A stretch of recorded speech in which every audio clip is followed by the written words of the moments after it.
재판 진행에 앞서서 이 사건은 관련법에 따라서 중계 녹취 녹음되고 있음을 말씀드립니다. 네, 지금부터 2025 고압 1678호 사건 진행하도록 하겠습니다. 네, 출석 여부 확인합니다. 네, 특검에서 누가 나오셨나요? 예, 검사 김성현, 정재인 출석했습니다. 네, 한덕수 피고인 나오셨고요. 변호인 누가 나오셨습니까?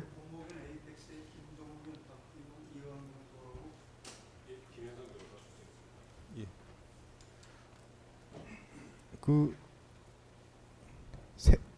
에이펙스에서 세 분 나오신 거죠? 한 분 누구신가요? 네네, 이하은 변호사님. 네. 네, 정진석 피고인 나오셨고요. 변호인 누가 나오셨습니까? 예. 네, 김주현 피고인 나오셨고요. 네. 이상훈 변호사 나오셨고, 이호모 피고인 나오셨고요. 네, 법원 성률의 이주헌, 김재형 변호사 출석했습니다. 예, 두 분 나오신 겁니다. 네, 맞습니다. 네네, 알겠습니다.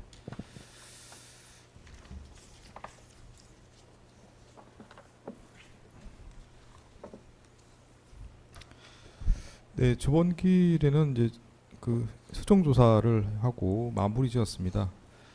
네, 그리고 오늘 재판 진행과 관련해서는 특검 지휘서 제출하셨는데, 뭐 전에 한번 여쭤본 적이 있는데 지금 뭐 매기일마다 뭐 제출하신 건 아닌 것 같고 뭐 빠진 경우도 있고 해서 특검 지휘서 관련해서 특별히 뭐 이의가 있으신가요? 제출 안 되면 문제가 있다든지 전에 한번 여쭤보긴 했었습니다. 그래서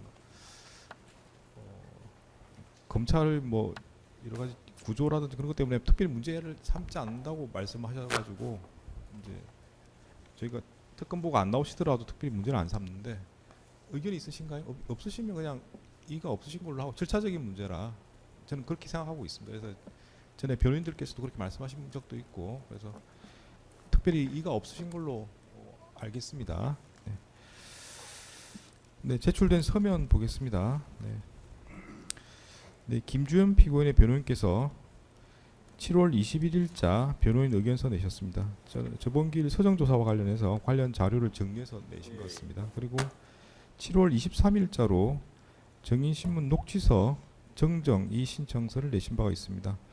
관련 내용은 2026년 4월 17일자 정인 김모에 대한 녹취록 중에 일부 피의자라고 기재된 부분이 피해자를 오게한 것이다. 그래서 정정해달라는 내용입니다.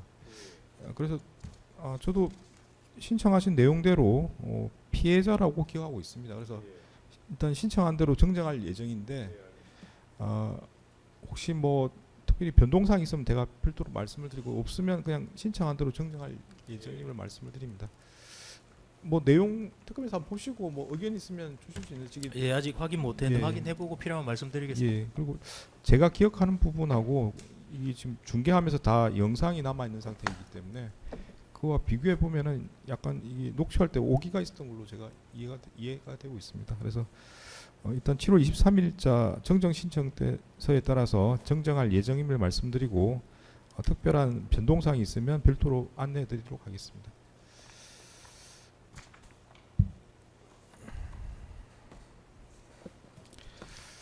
네, 오늘 진행할 절차와 관련해서 말씀드리겠습니다. 오늘은 오전에는 한덕수 피고인에 대해서 피고인 신문 절차를 진행할 예정입니다.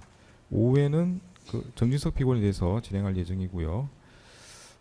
특검에서는 피고인별로 1시간 정도 신문이 필요하다고 전에 말씀하신 바가 있습니다. 혹시 변동사항 있으실까요? 예, 지금 한덕수 피고인은 1시간 반까지 걸릴 수 있을 것 같은데 최대한 맞춰보도록 하겠습니다. 그 외 피고인들은 변동 없습니다. 예. 네, 한덕수 피고인의 변호인께서는 뭐 반대 신문 1시간 정도 말씀하셨던 걸로 제가 기억이 되고요.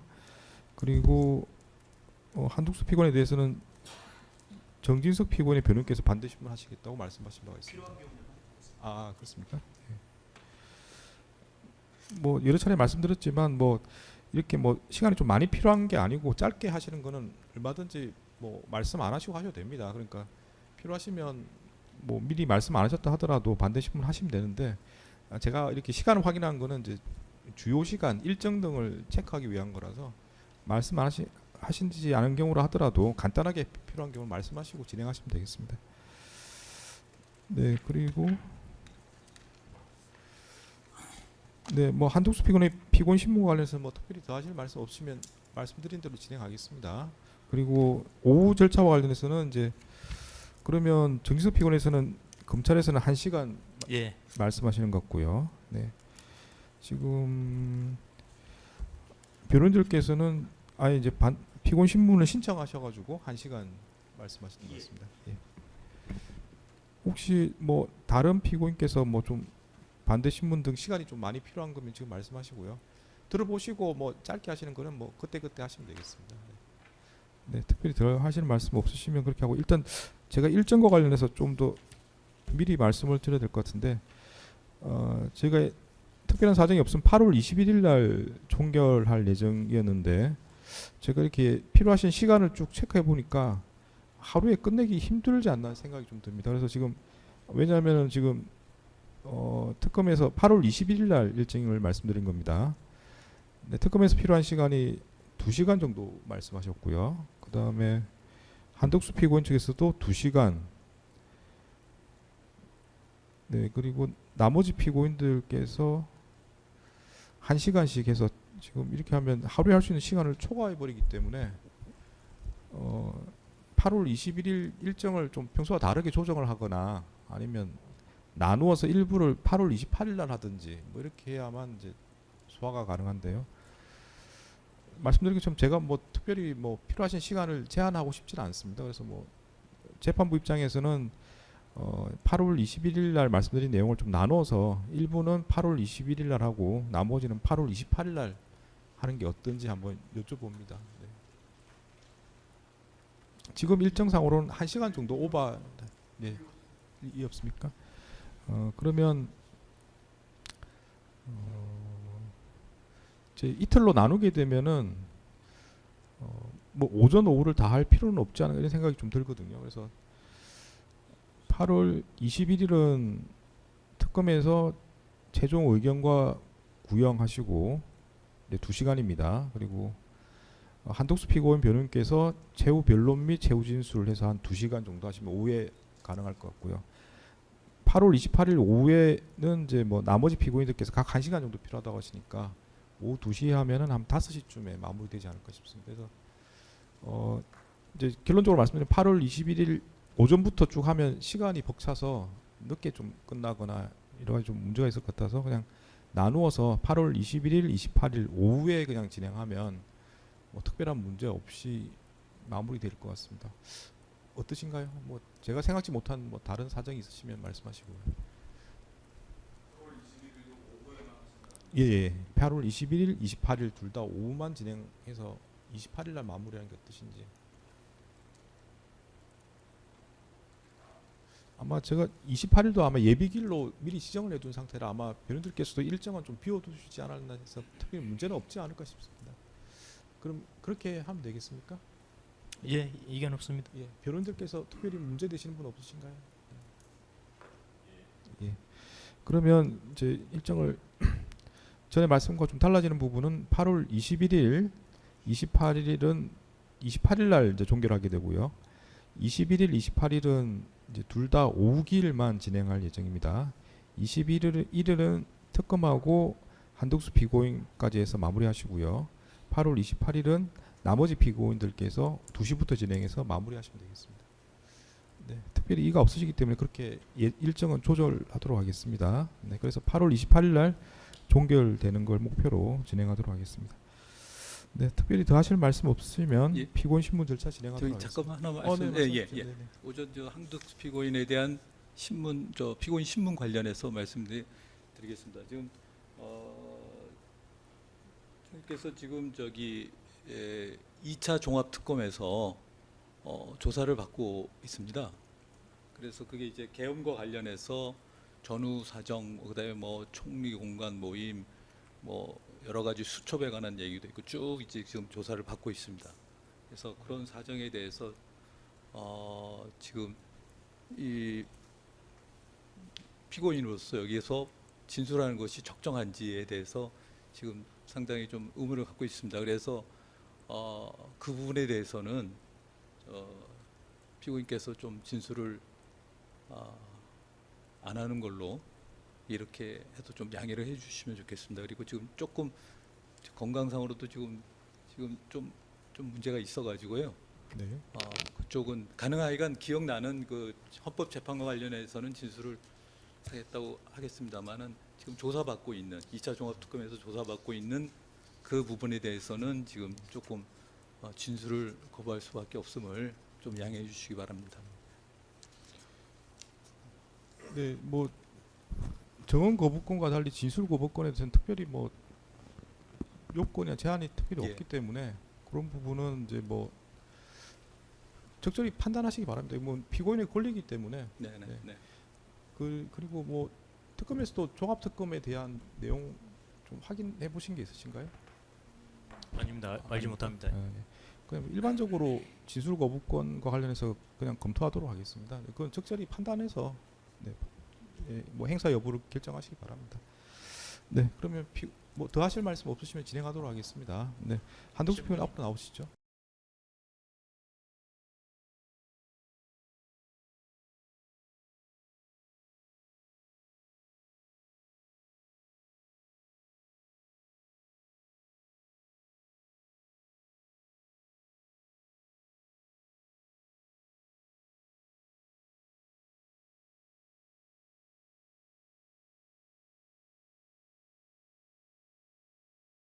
네. 피고인은 진술 거부권이 있습니다. 네, 그리고 진술 거부권은 피고인의 권리이기 때문에 뭐 그건 적절히 판단해서 행사하실 문제고요. 뭐 진술을 거부한다고 해서 거기에 따라서 바로 불이익을 뭐 가하고 그러지는 않습니다. 그럼 피고인의 권리입니다. 그래서 진술 거부권 있음을 고지합니다. 네. 그러면 네, 먼저 질문하시죠. 예. 네.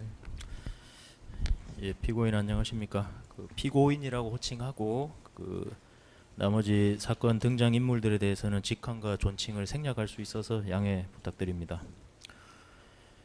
1항입니다.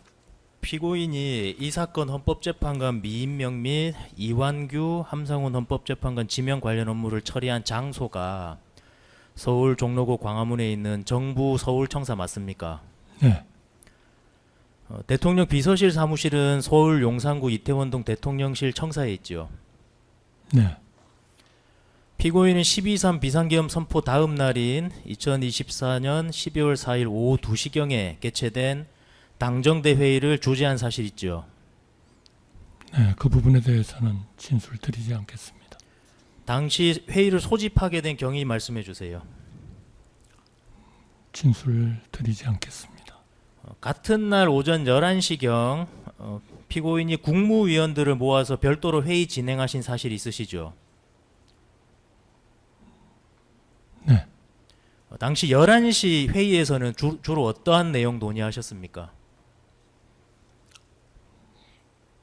현재 그 계엄에 대한 충격이 있을 것이기 때문에 경제 문제나 대외 신인도 이런데 경제부총리를 중심으로 특별히 노력을 해야 된다 하는 문제가 있었습니다. 그리고 각 국무위원들이 얘기를 하고 싶은 얘기들, 예를 들면 책임을 통감한다든지 그를 위해서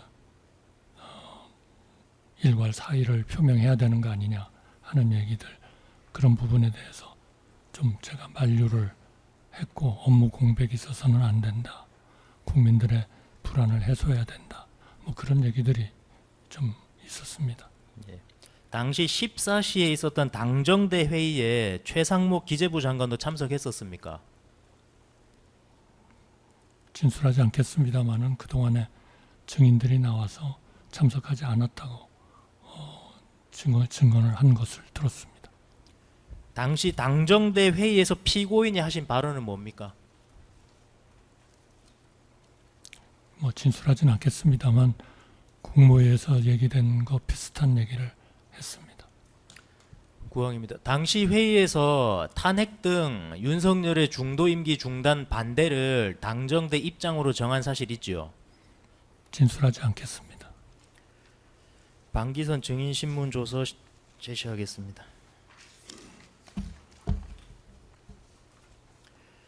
17쪽 위에서 5행부터 11행까지 제시하겠습니다.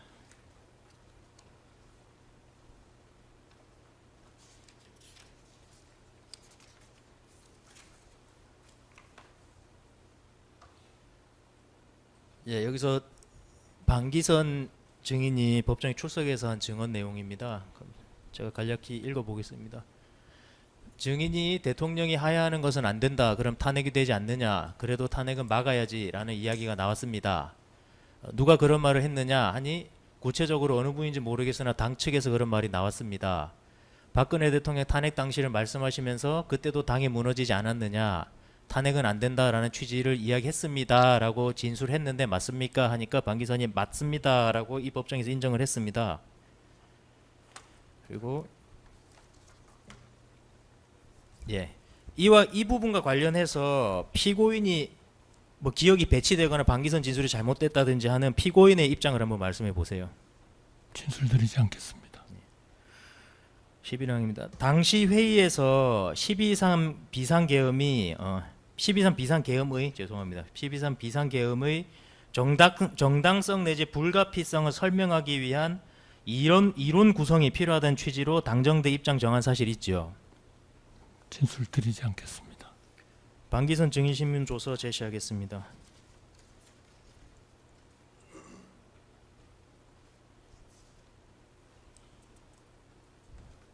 예, 죄송합니다. 이게 12쪽이 아니고 5기입니다. 11쪽입니다. 11쪽 아래에서 5행부터 12쪽입니다. 12쪽 위 2행까지 일단 제시하겠습니다. 예, 마찬가지로 방기선 이 법정에서 증언한 내용입니다. 당시에 대통령이 직접 계엄의 이유에 대해서 설명해야 한다는 논의가 나왔었고 한동훈 대표가 대통령이 직접 설명을 할 때 왜 계엄을 할 수밖에 없었는지 논리 구성을 잘해서 말을 해야지 그냥 자기 주장만 막 하면 안 된다는 취지로 말씀하셨습니다. 그리고 여기 뒷부분인데요. 제가 느끼기에 한동훈 대표는 대통령이 직접 설명하는 것에 대해 부정적인 느낌으로 시니컬하게 말씀하셨습니다. 이 내용을 말씀하시는 것이 맞습니까? 라고 물었더니 방기선 증인이 예 맞습니다 라고 하면서 수사기관 진술을 인정하는 증언을 했습니다. 마찬가지로 방기선의 이 법정에서의 증언에 대해서 피고인의 의견이나 입장에 대해서 말씀해 주세요. 진술드리지 않겠습니다. 피고인은 당정대 회의 직후 같은 날 오후 4시 16시경 대통령실로 이동해서 한동훈, 추경호 등과 함께 대통령 면담한 사실이 있으시죠? 진술드리지 않겠습니다. 당시 면담에 정진석 비서실장도 배석하고 있었죠? 진술드리지 않겠습니다. 당시 대통령 면담에서 어떠한 논의했었습니까? 진술드리지 않겠습니다.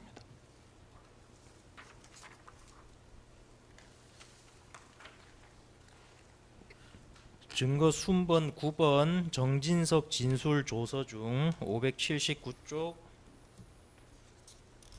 14행부터 18행까지 우선 제시하겠습니다.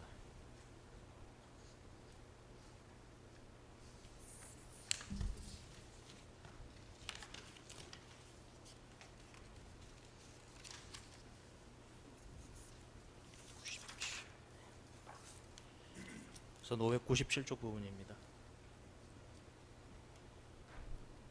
예, 정진석 비서실장의 수사 과정에서의 진술 조서 내용입니다.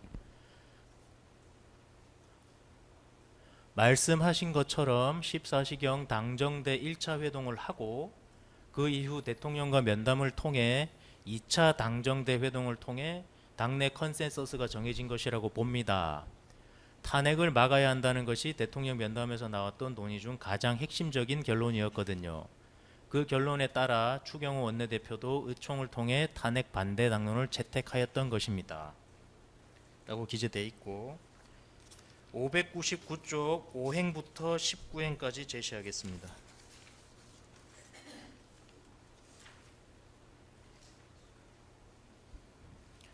예, 검사의 질문 먼저입니다. 결국 위 당정대 회의에서 논의된 내용을 이후 대통령과의 면담에서 논의하고 대통령도 이를 받아들임으로써 결국 위 당정대 회의에서 논의된 내용들이 대부분 실행된 것으로 보이는데 어떤가요?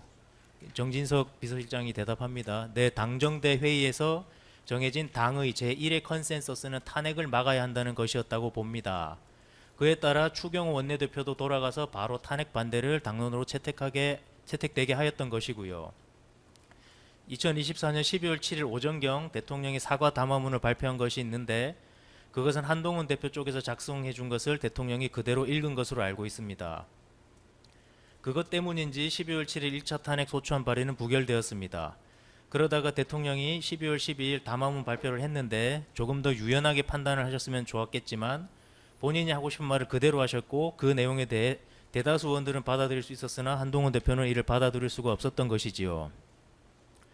위 담화문 발표에 대해 한동훈 대표가 내란 범행을 자백했다라는 발언을 했고 이후 탄핵 소추안이 가결되었는데 저는 한동훈 대표의 발언으로 인해 대통령의 탄핵 소추안이 가결되었다고 생각합니다라고 진술했습니다. 그러니까 결국 요약하면 정진석은 수사 과정에 14시경 당정대 회동을 하고 그 이후 대통령 면담을 통해 2차 당정대 회동을 통해 탄핵을 막아야 한다는 당내 컨센서스가 정해진 것이다. 이해하는 생략하겠습니다. 라는 취지로 진술했습니다. 이에 대해서도 피고인의 입장을 말씀해 주세요. 진술 드리지 않겠습니다.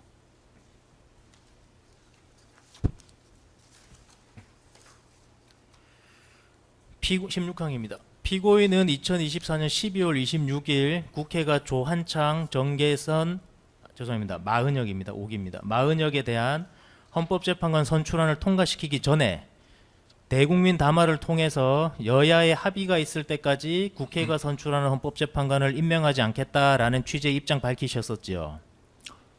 임명하지 않겠다는 데 역점이 있는 것이 아니고 여야가 합의를 하면 즉각 임명하겠다는 데 역점이 있는 겁니다. 그동안에 쭉 특검에서도 거부를 했다 이렇게 말씀을 하셨습니다만 제가 한 그 진위는 여야 정치인들이 과거에도 훌륭한 일들을 하셨기 때문에 그 훌륭한 타협 능력을 발휘해서 하나의 그 합의를 이룸으로써 국민들이 걱정하고 국민들을 갈등을 초래하고 있는 그러한 내용을 해결하는 그러한 역할을 충분히 하셔야 되고 또 하시지 않으면 안 되는 그러한 그 상황이다라는 말씀을 드리려고 호소를 드린 겁니다.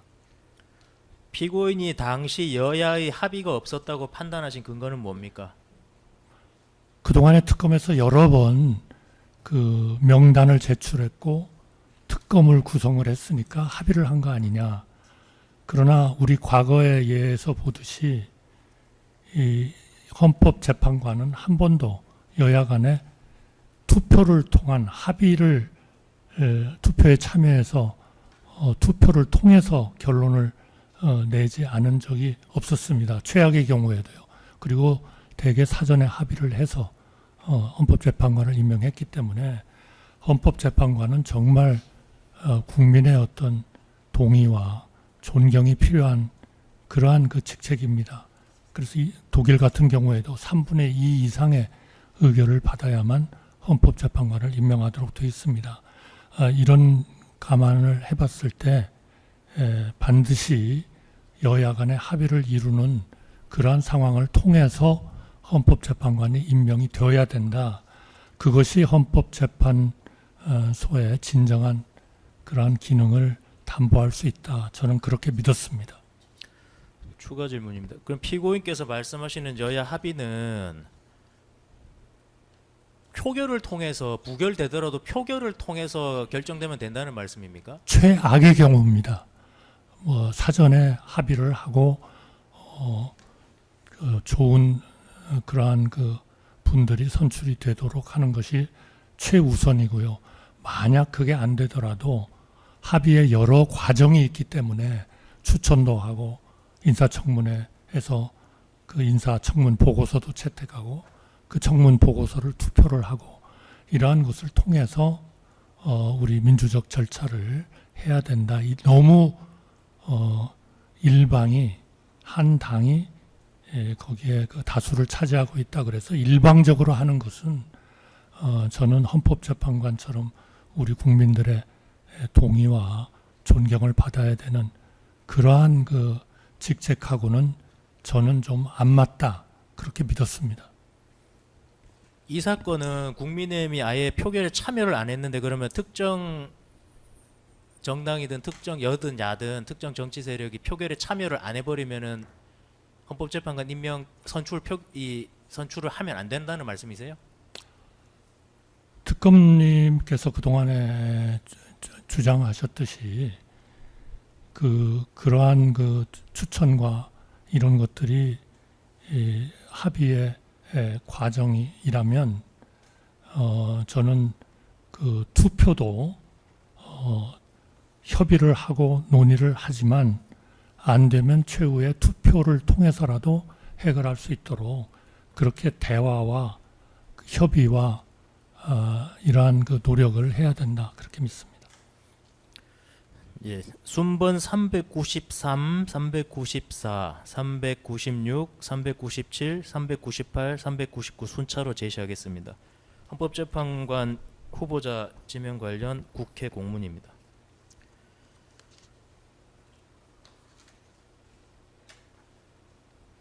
예, 여기 보시면은 뭐 많이 보셨던 겁니다. 여기 공문에 따르면 2024년 12월 9일 더불어민주당은 정계선 마은혁을, 같은 날 국민의힘은 조한창을 헌법재판관 후보자로 추천했습니다.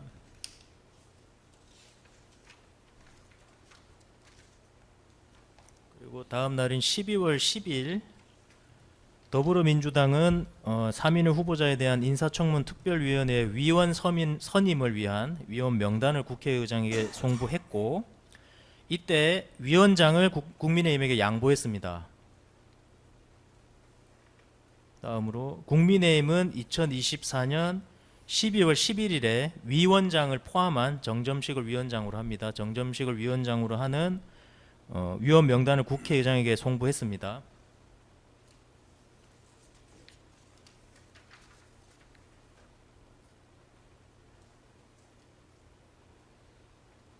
그리고 같은 날 국회의장은 국민의힘의 뜻대로 정점식을 위원장으로 선임하는 등 국민의힘이 주장했던 소속 위원들을 인사청문 특별위원회 위원으로 선임하였습니다. 이런 과정이 있었는데 여야의 합의가 없었다고 판단하신 이유는 뭡니까?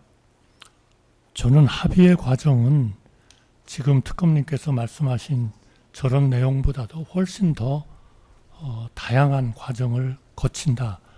그리고 최종적으로는 그것이 투표로서 결정이 되는 것이다. 저는 이렇게 봅니다.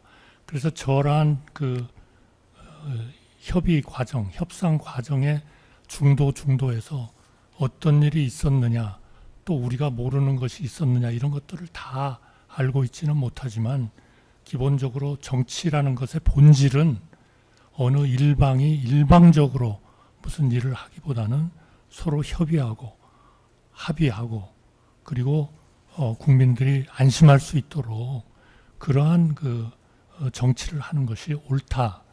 저는 그렇게 믿고 있습니다. 예, 20방입니다. 피고인이 국회가 선출한 헌법재판관을 임명하지 않은 것은 12월 4일 당정대 회의 이후 형성된 윤석열 탄핵 반대 당론에 따른 것이지요. 저는 그것은 모릅니다. 피고인이 헌법재판관을 임명하지 아니함으로 인해서 윤석열에 대한 탄핵 심판이 정상적으로 진행될 수 없는 상황이라는 사실 잘 알고 있었지요.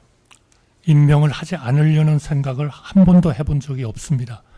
그래서 여야가 합의하시면 즉시 헌법재판관을 임명하겠다는 것을 제가 직접 그 담화문에 써 넣습니다. 그러니까 피고인께서 헌법재판관 임명을 보류함으로 인해서 윤석열에 대한 탄핵 심판이 정상적으로 진행될 수 없다는 사실 잘 알고 있으셨죠? 저는 그런 생각을 가지고 있지 않았습니다. 피고인이 아시기에 이미 국회가 3인의 헌법재판관을 선출했는데 이를 취소하거나 번복할 수 있는 절차나 방법이 있습니까?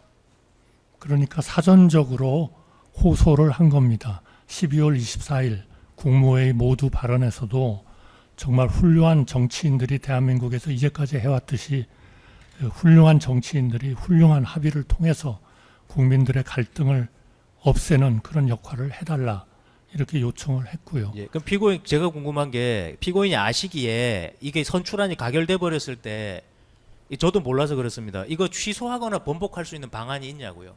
피고인이 아시기에. 저는 그러한 방법은 여야가 합의를 하려고만 마음을 먹으면 여러 가지 방안이 있을 수 있지 않겠냐. 저는 그렇게 믿고 있습니다. 24망입니다. 국민의힘 권성동 의원은 2024년 12월 16일경 국민의힘 당대표 한동훈이 사퇴를 하면서 국민의힘 당대표직을 대행하게 되었고 다음 날인 12월 17일경 한독수 권한대행은 대통령 권리 상황이 아니라 직무정지 상황이므로 재판관 임명을 할 수 없다라는 취지의 주장을 해서 언론에 많이 보도됐는데 이런 사실 알고 있으시죠? 언론에 보도된 거는 봤습니다만 논의를 하거나 상의를 한 적은 없습니다. 순번 770번 사건 관계인간 통화 내역 제시하겠습니다.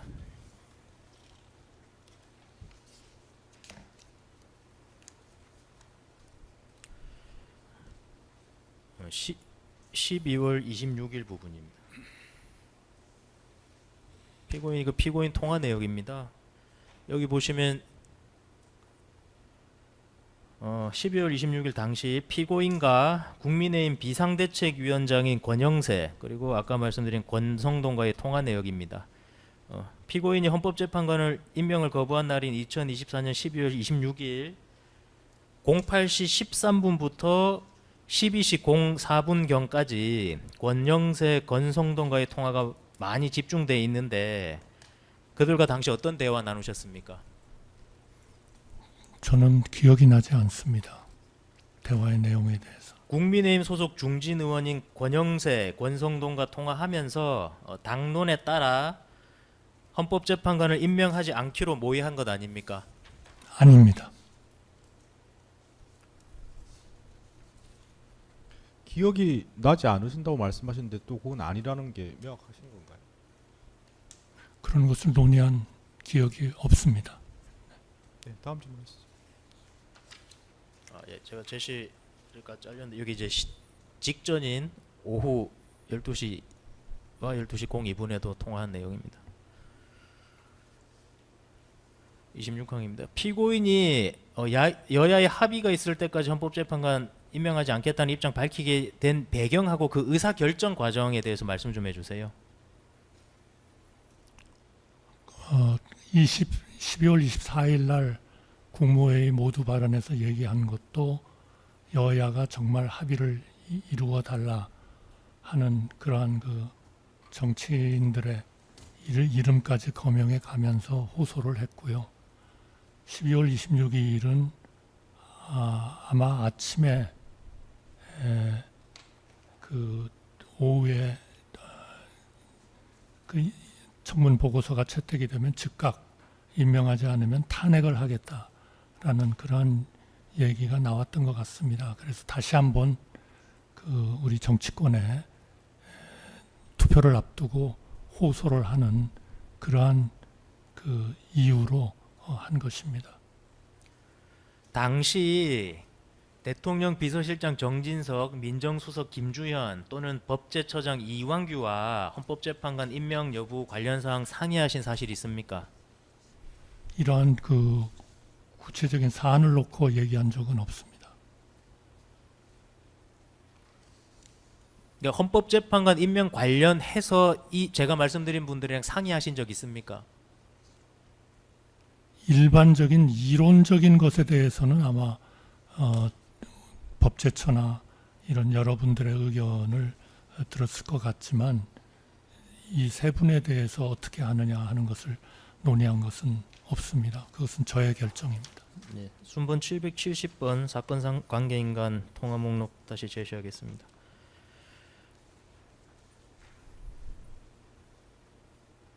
(2024년 12월 25일경) 12월 25일 16시 31분경 정진석이 피고인에게 이제 장문 문자 메시지를 보냈고 피고인이 이에 대해서 답신한 것으로 확인되는데 당시 정진석과 어떤 대화 나눴습니까? 글쎄요, 기억이 나지 않습니다. 헌법재판소가 인원 부족으로 정상적 운영이 되지 않으면 각종 법령의 위헌 여부에 대한 판단, 기본권을 침해당한 국민의 권리 구제 등의 심각한 피해가 발생하는 건 사실이죠. 건수가 많다면 차질이 분명히 있겠죠. 그러나 하여튼 그 헌법재판소가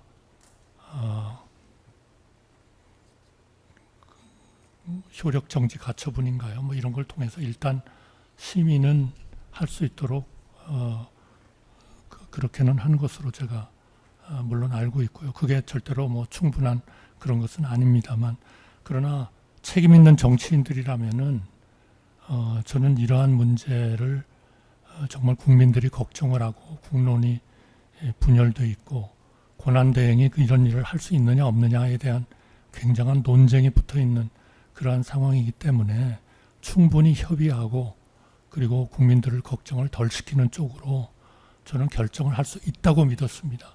그렇기 때문에 담화문에도 그 합의하면 즉각 임명하겠다는 걸 얘기했고, 저는 임명을 하지 않을 생각이 추호도 없었습니다. 예, 30방 생략하겠습니다.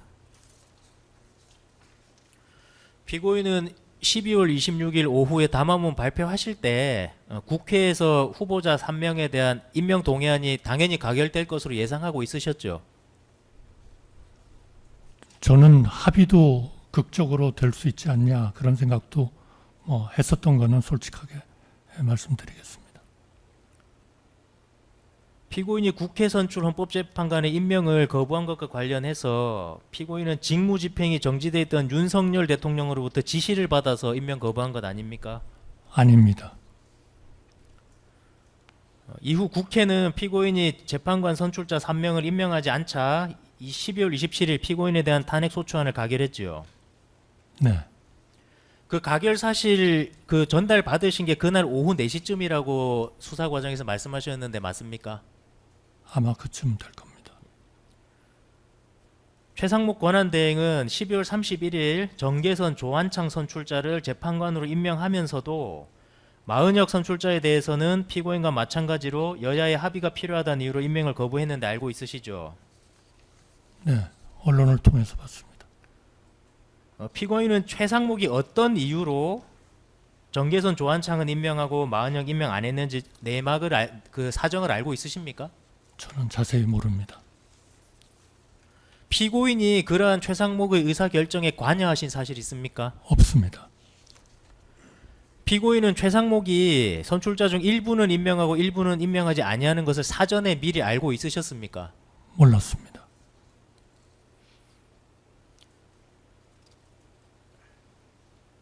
피고인은 탄핵 소추안 가결로 직무집행 정지가 된 이후에 2025년 3월 24일 피고인에 대한 탄핵 심판이 기각될 때까지 최상목하고 만나거나 연락하신 사실 있습니까? 국회에서 일이 있을 때 만났고요. 그리고 전화는 한 번쯤 안부 전화를 하지 않았나 싶기는 합니다만 정확히 기억이 나진 않습니다. 그러나 일체 업무 얘기는 하지 않았습니다.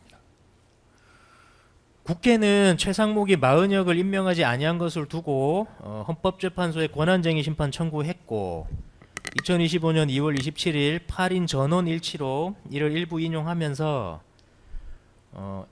위 3인은 헌법과 헌법재판소법상의 자격 요건을 갖추었고 선출 절차에 있어 헌법 및 국회법 등을 위반한 하자가 없으므로 피청구인 최상목입니다.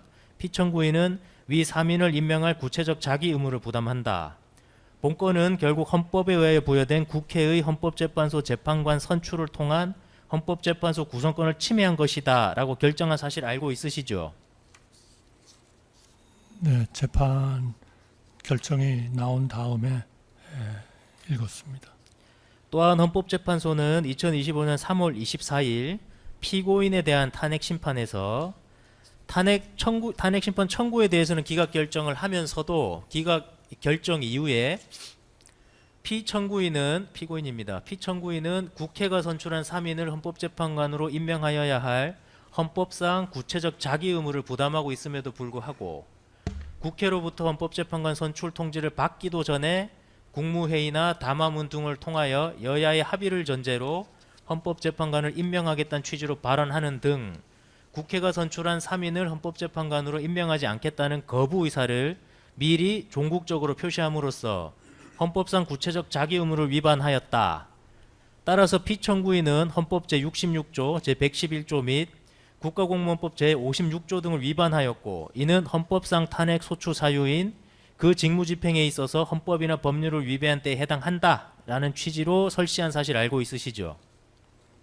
알았습니다마는 그 판결의 또 결정의 소수 의견은 다른 의견을 제시하기도 했습니다. 그러나 그 결과는 처음으로 헌법재판소가 대통령의 국회 선출 몫의 그 헌법재판관 후보에 대해서 어떤 결정을 해야 되느냐 하는 것을 처음으로 결정을 한 그러한 결정이었다.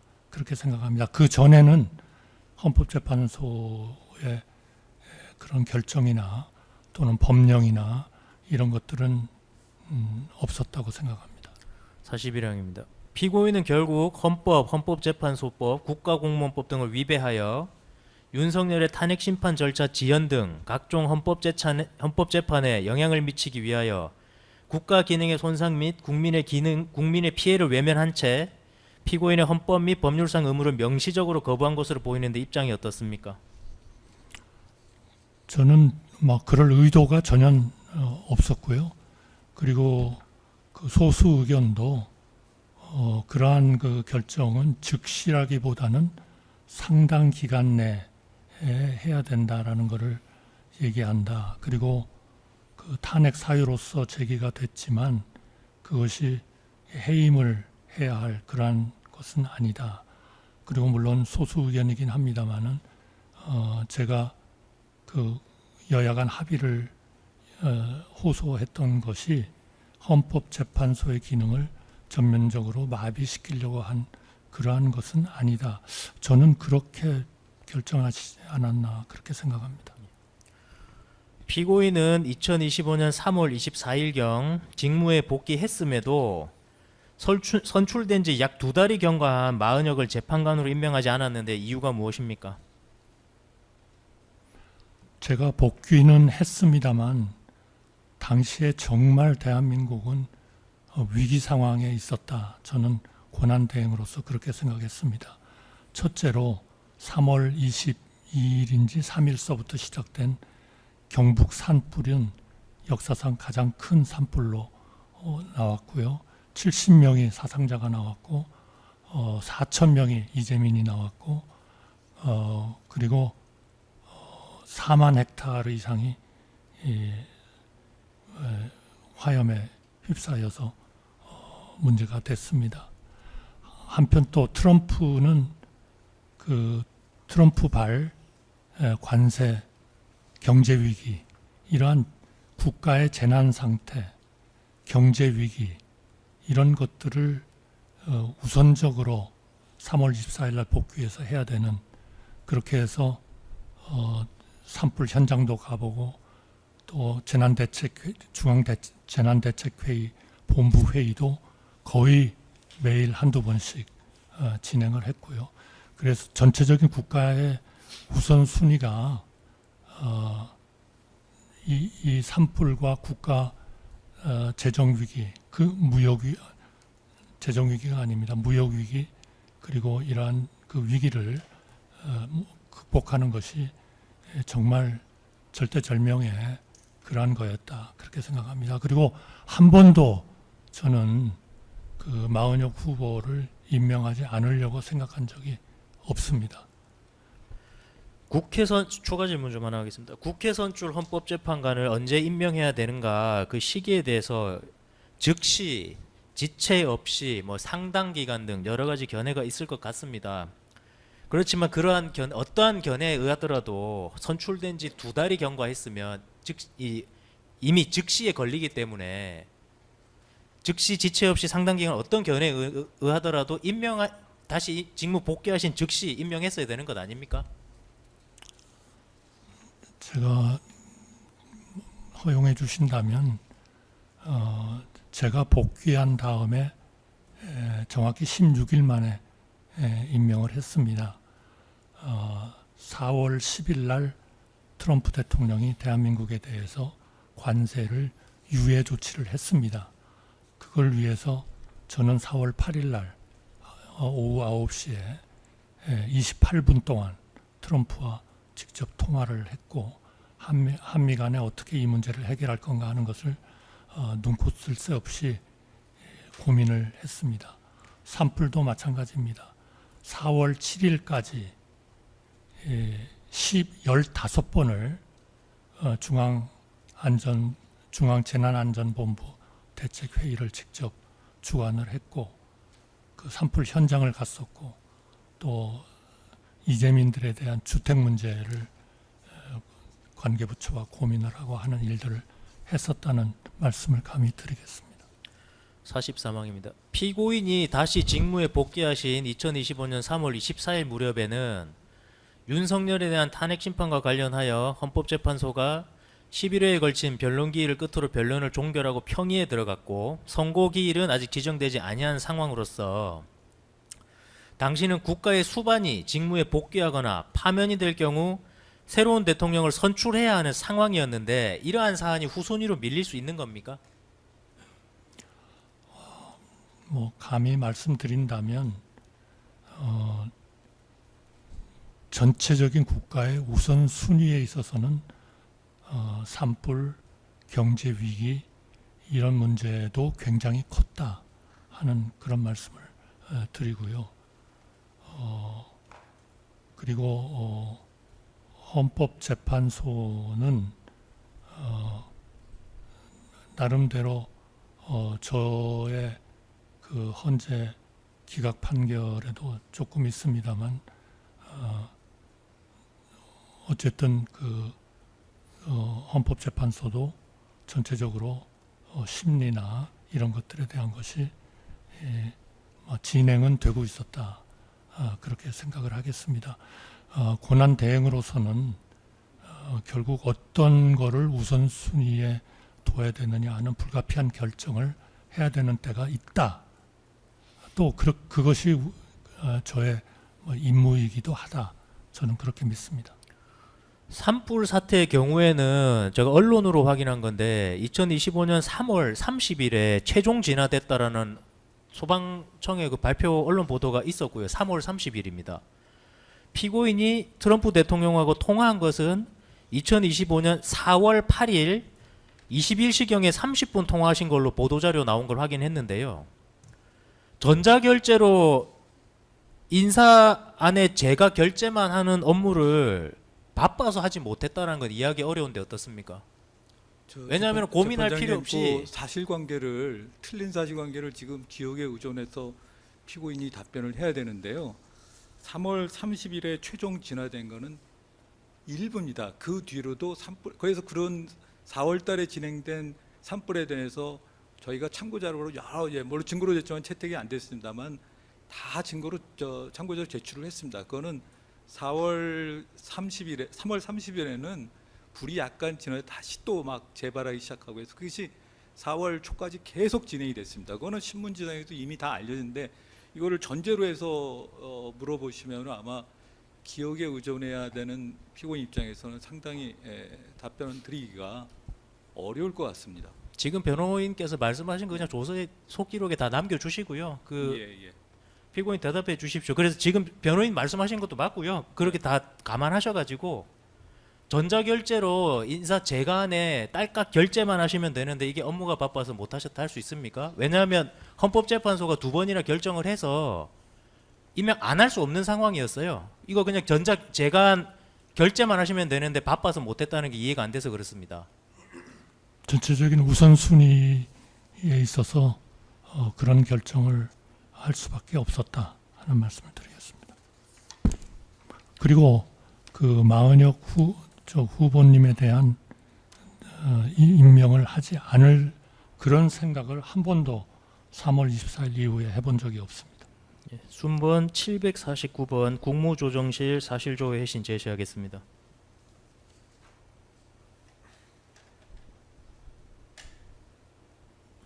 예, 이게 국무조정실에서 제출받은 헌법재판관 임명 재간 결재선입니다. 실제로 이루어졌던 결재 라인이고, 그래서 인사혁신처에서 기한을 해서 상신을 하면은 국무총리가 부서를 합니다. 그래서 이때는 이제 최상목이 부서했었는데, 이제 피고인이 직무대행이실 때는 피고인이 계셨으니까 여기 부서자로서 한번 결재하시고 재가자로서 결재 한번 하시면 됩니다. 아까 말씀드린 거예요. 이렇게 하면 되는 거고, 인사혁신처가 문서는 다 기한해서 올리는 것이고, 마흔역으로 결정되고 마흔역을 취소할 수도 없는 것이고, 헌법재판소가 적법하다고 했는데 이 문서 결재 못했다는 게 이해가 안 됩니다. 저는 특검님께서는 그렇게 생각하실 수 있겠지만 국가 전체를 운영하는 차원에서 보면 권한 대행으로서는 그럴 수밖에 없는 그러한 그 상황이다 하는 말씀을 드리고요. 당시에 저는 법률 전문가가 아니라 뭐 정확히 그거는 모르겠습니다만 당시에 그 헌법재판관이 추가적으로 임명이 되면 이미 그 변론이 끝난 상태에서는 다시 변론을 재개하기 때문에 오히려 전체적으로 기간이 더 늦어질 수도 있다. 아마 그런 얘기도 있었던 것으로 저는 뭐 제가 법률 전문가가 아니라 정확히 모르겠습니다만 그런 얘기도 있었습니다. 누가 그렇게 얘기하던가요? 재판장님 물어보셨어요. 재판장님. 네. 네, 누가 그렇게 얘기하던가요? 아니면 제가 그건 취소하겠습니다. 뭘 취소하신다고요? 제가 지금 말씀드린 거를 취소하겠습니다. 피고인은 윤석열 아니 지금 재판장 제지해 주시죠. 저기 뭐 피고인하고 지금 대화를 하시는 거는 언론 지상에 반대 아마 신문으로 해주시죠. 좀 나왔던 것 일단 같고요. 방금 뭐 취소하신다는 게 지금 변호인께서 말씀하신 순서가 아니라서 제가 물어보겠습니다. 그러면 방금 취소하신다는 말씀은 어떤 진술에 대해서 취소를 하신다는 말씀이신가요?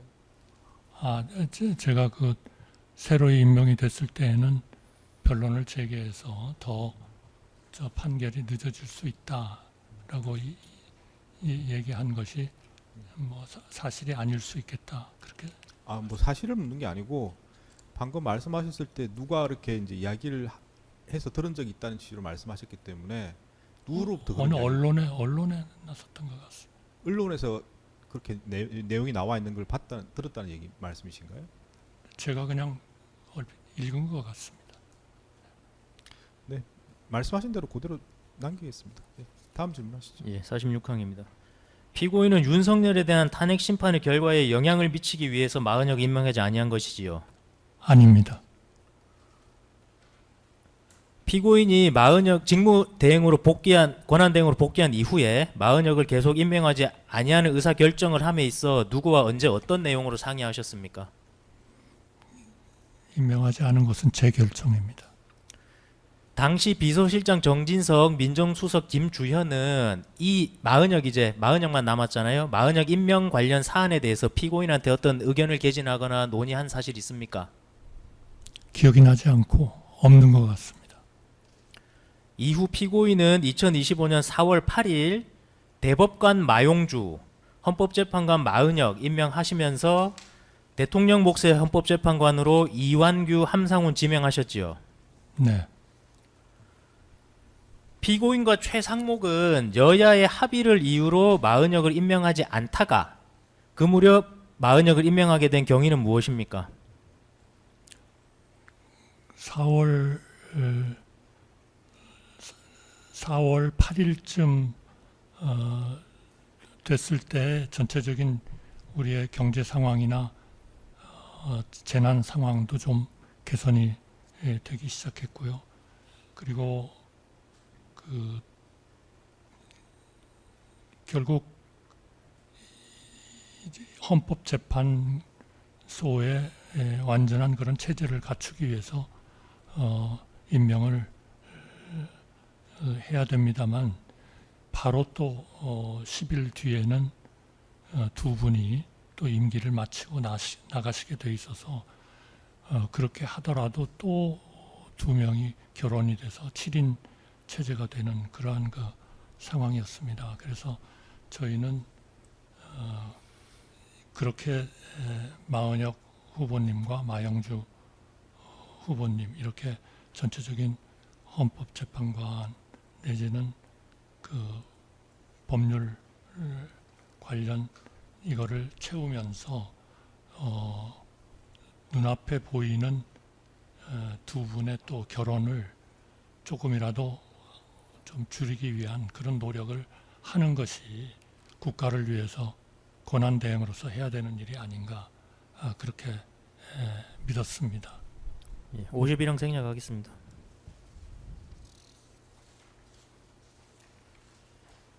예, 52형 생략하겠습니다.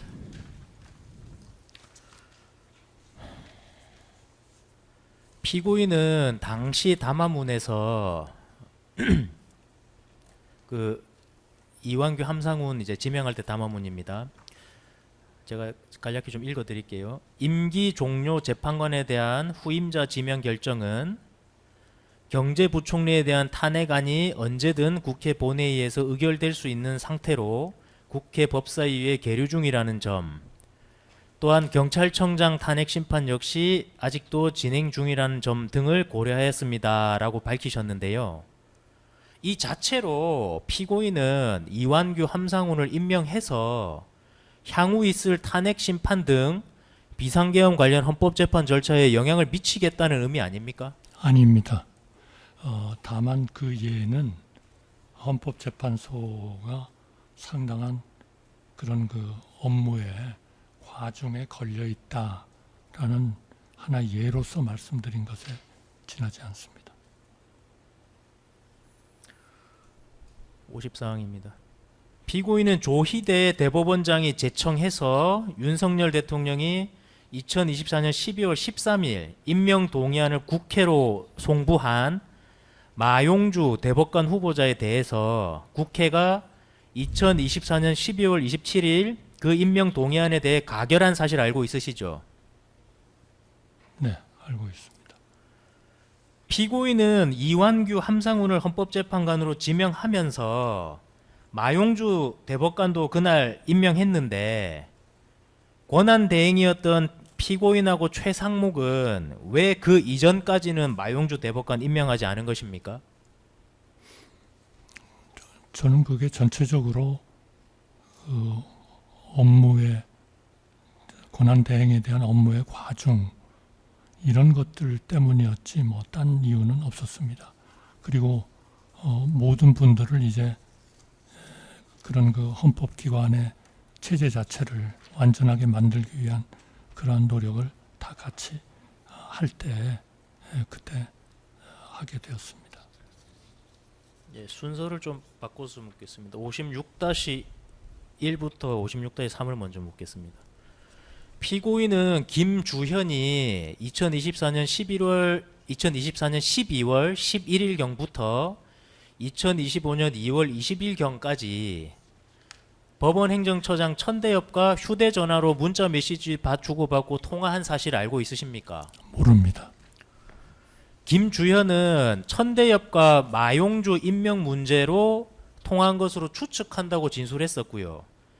천대엽은 진술서를 제출해서 마용주 임명을 독촉하는 내용으로 민정수석인 김주현하고 통화를 했다고 합니다. 이런 내용 알고 있으세요? 모릅니다. 김주현이나 정진석이 마용주 임명 독촉과 관련된 천대엽의 연락에 대해서 피고인한테 보고하거나 논의한 사실 있습니까? 없습니다. 그럼 지금 대법원 쪽에서 법원 행정처장이 대통령실에 전화를 걸어서 마용주 대법관 좀 빨리 임명해달라고 독촉을 하고 있다는데 지금 임명 안 해준 거거든요. 특별한 이유가 있었던 것은 아닙니다. 피고인하고 최상목은 56항입니다. 피고인하고 최상목은 마은혁을 헌법재판관으로 임명하지 않는 행위를 권한자제 명목으로 정당화시키거나 그에 대한 비판을 희석할 목적으로 윤석열이 임명 동의안 제출했던 마용주도 대법관으로 임명하지 않은 것이죠. 전혀 그런 생각 없었습니다. 추가 질문 좀 하겠습니다. 피고인 제가 당연히 대통령실 근무를 해본 적은 없는데 사법부의 법원 행정처장이 마용주 대법관 임명해달라고 민정수석한테 전화를 했는데 이러한 내용이 권한대행한테 보고가 안 될 수 있는 구조입니까? 잘 모르겠습니다. 57항입니다. 2025년 4월 8일은 이미 윤석열이 파면된 상태였으므로 2025년 6월 4일 내에 선출될 새로운 대통령이 대통령 몫의 헌법재판관을 임명하는 것이 12.3 비상계엄으로 인한 사회 분열과 정치적 갈등 등을 해결할 수 있는 방법 아니었습니까? 하루라도 빨리 그 공석이 예견되는 그러한 분들에 대한 공석을 충원시킬 수 있는 방법이 있다면 해야 된다고 믿었습니다. 순번 152번 김주현 피의자 신문 조서 중 2048쪽 11행부터 14행까지 제시하겠습니다.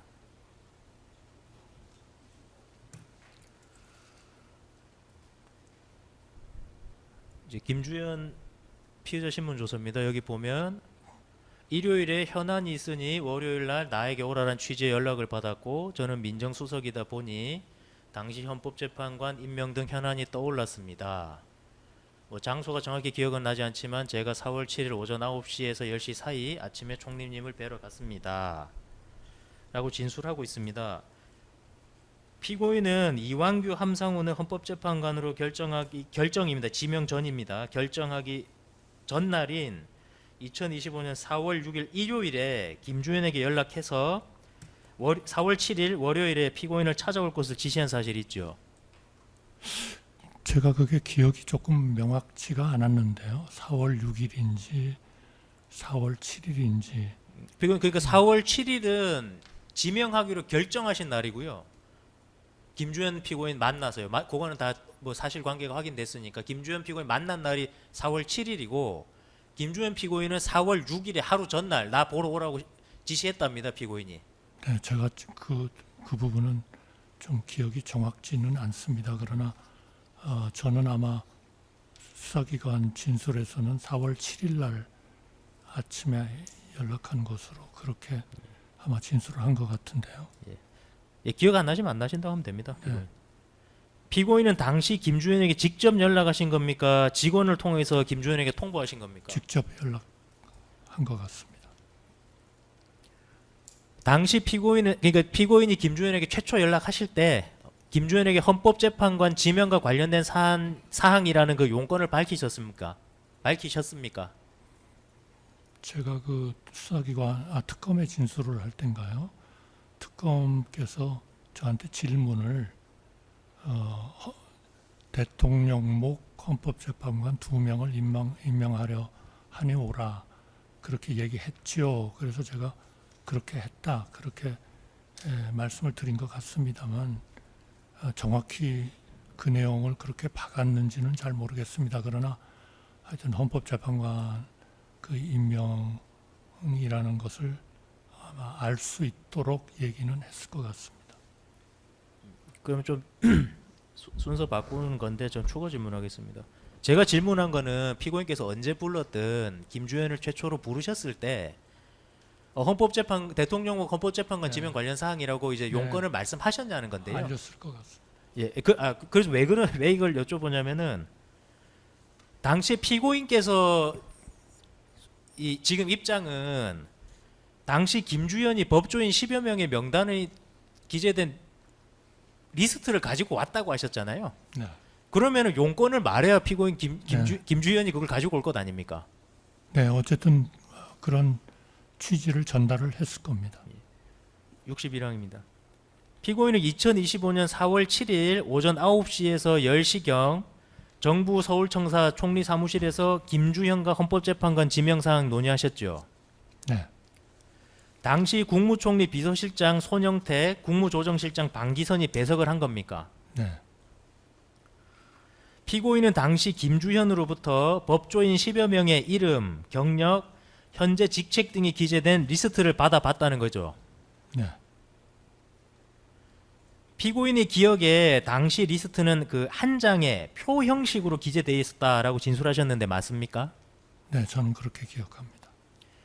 피고인은 그 리스트 보시고 나서 김주현에게 돌려주셨습니까? 네, 돌려줬습니다. 66항입니다.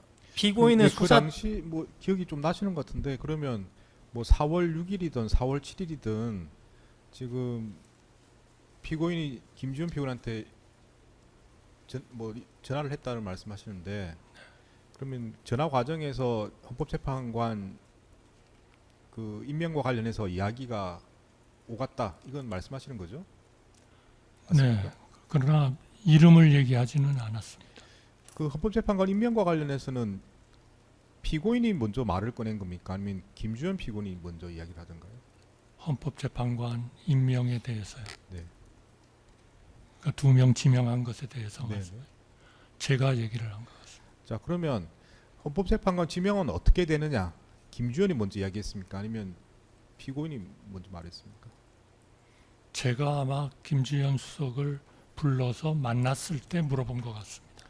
자 그럼 다시 전체적으로 보면은 지금 헌법재판관 2명 지명과 관련해서는 이런 이야기를 누가 먼저 꺼냈습니까? 뭐 전화를 하든 뭐 딴 사람 통해서 이야기를 하든 피고인이 스스로 판단해서 뭐 지명해야겠다고 한 겁니까? 아니면 누군가가 이 점에 대해서는 지금 뭐 어떻게 판단을 하셔야 되는 거 아니냐 먼저 언급을 한 겁니까?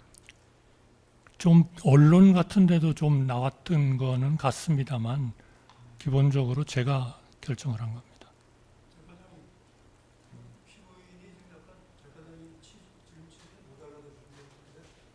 저한테 말씀하시죠. 네네. 네네.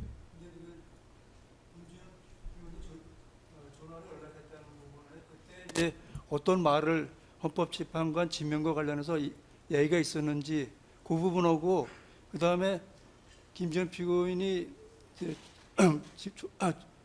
권한대행 집무실로 왔을 적에 어떤 논의를 했는지 그거 약간 구별해서 말씀을 하신 것 같은데 지금 피고인이 약간 혼동을 해서 한꺼번에 얘기한 것 같습니다. 그래서 그거를 전화할 때 어떤 내용의 전화가 있었는지 하고 그 다음에 그 김주현 피고인이 총리 집무실로 와서 어떤 논의를 했는지를 구별해서 질문해 주시는 게 좋을 것 같습니다.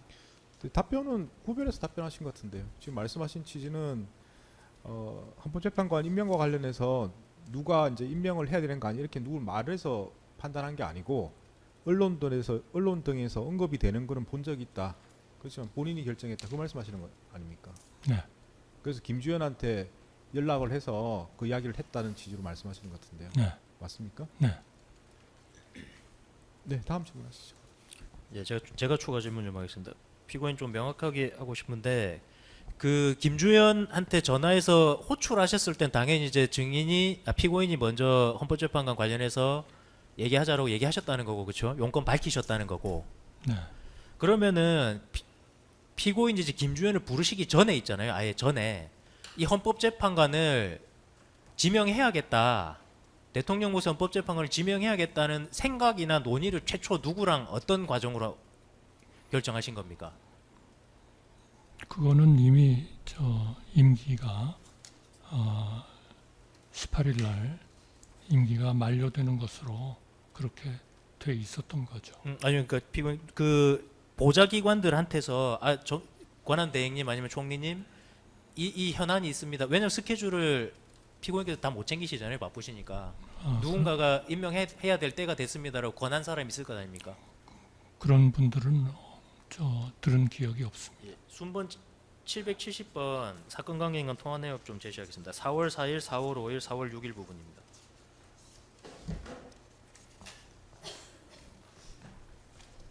피고인 4월 4일에 이제 윤석열 대통령 파면됐잖아요. 네. 그래서 지금 4월 4일부터 피고인하고 정진석 4월 4일에 굉장히 지금 통화 문자 메시지 많이 했고 4월 5일에 권영세 그리고 4월 6일에도 정진석 그리고 또 4월 6일에 권영세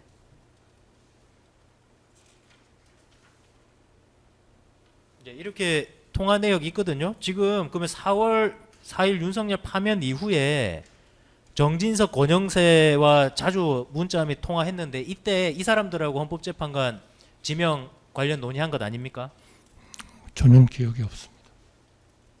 그럼 이때 무슨 얘기했습니까, 이 사람들하고? 글쎄요, 저 정확히 기억이 나지 않습니다.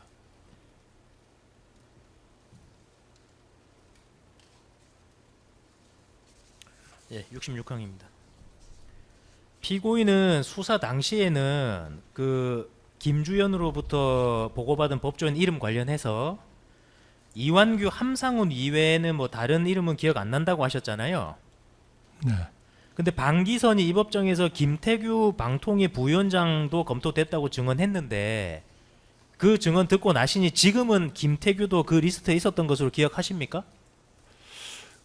뭐 명확히 기억은 정확지는 않습니다만 뭐 있었던 것 같기도 합니다. 예. 67항 생략하겠습니다.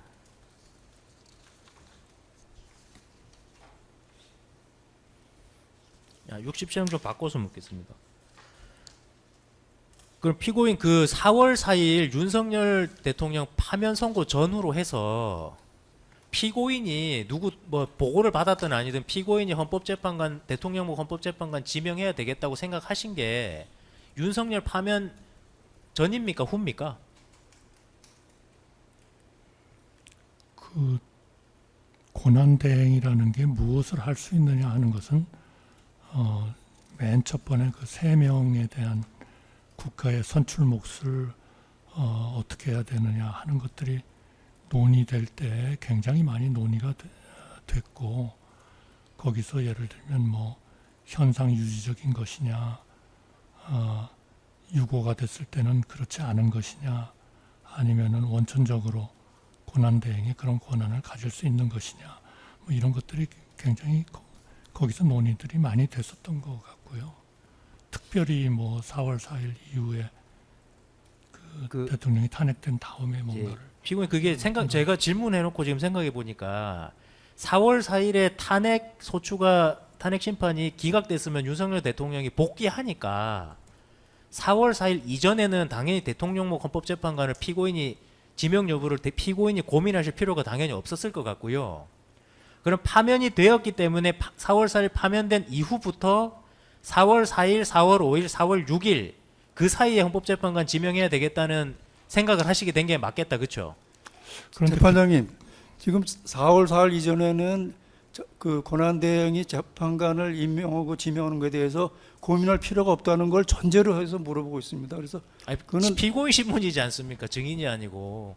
아니 그래도 그거를 그걸 전제로 4월 4일 아니, 전에는 제가 고민을 안 했고 4월 그러니까 4일 알겠습니다. 그 대통령- 개방해서 물어볼게요. 그 피고인 제 생각에는 윤석열 대통령이 4월 4일에 복귀했을 수도 있으니까 그 전에는 알 수 없으니까 제 생각에는 4월 파면 선고 이후부터 4월 4일, 4월 5일, 4월 6일 그 3일 내에 내가 대통령 몫의 헌법재판관을 지명해야겠다고 생각할 수밖에 없을 것 같은데 어떻습니까? 그런데 그 3명을 논의할 때 그런 거 뭐 학설이 갈린다 하는 것에 그 3가지에는 반드시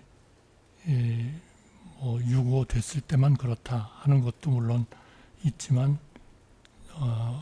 원천적으로 그 권한대행이 일종의 그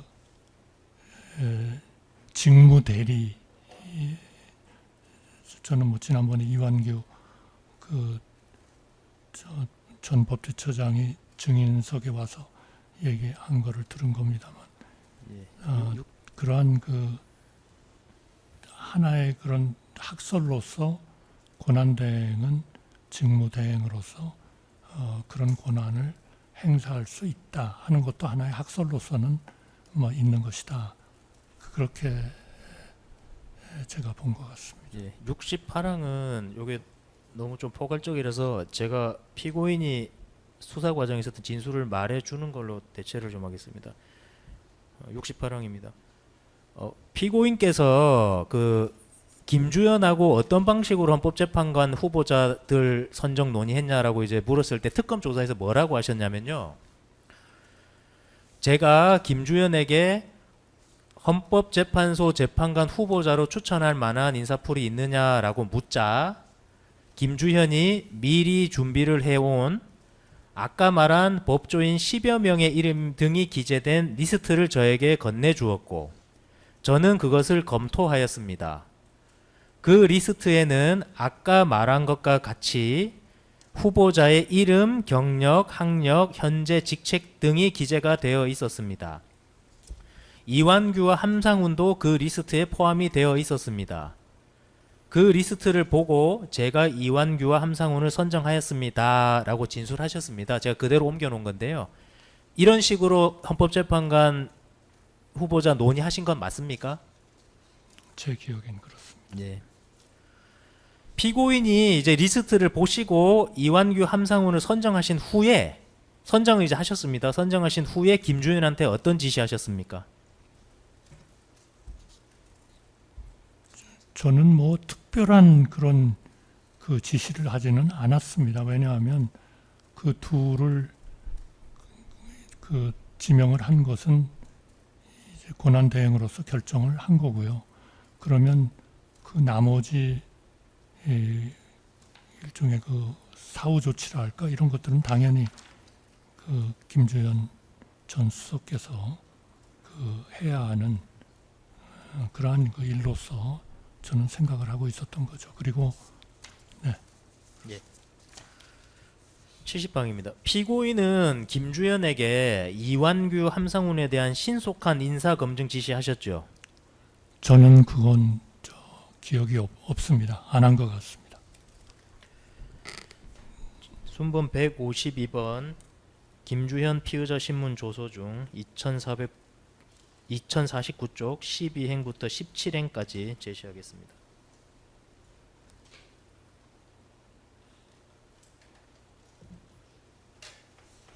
김주현 진술입니다.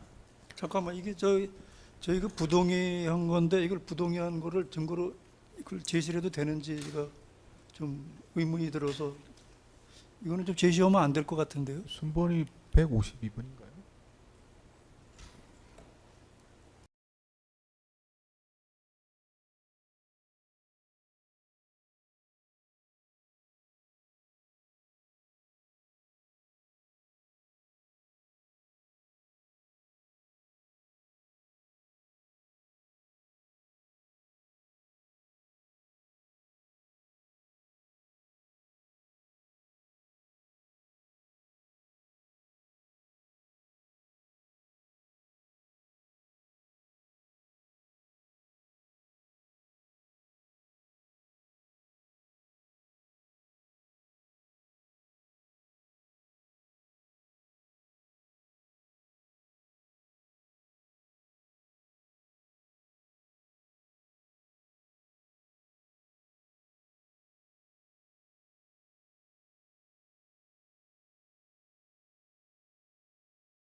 네, 제시하시면 안 될 것 같습니다. 그 내용을 그냥 풀어보시죠.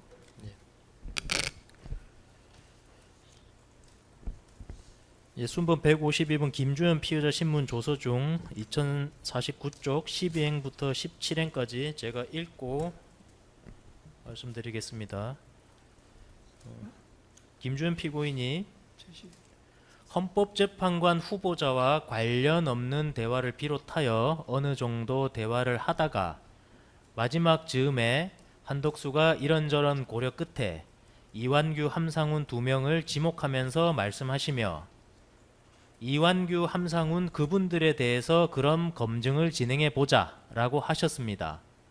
그래서 제가 알겠습니다 라고 답하고 사무실에서 나와 용산 대통령실로 향해 정진석 비서실장에게 이에 대해 보고하였습니다 라고 진술하였고 2050쪽 3행부터 4행까지 또 김주현은 헌법재판관 임기가 얼마 남지 않았던 상황으로 한덕수가 신속하게 인사검증을 해달라고 한 것으로 기억합니다 라고 진술했습니다.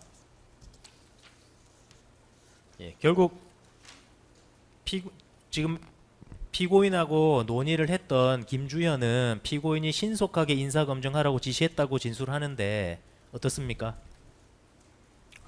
제가 그런 얘기를 한 기억은 없습니다. 피고인은 2025년 4월 7일 당시 김주현과 논의 당시 김주현에게 2025년 4월 8일 국무회의 때 이완규, 함상훈을 지명할 예정임을 알려줬었죠. 예,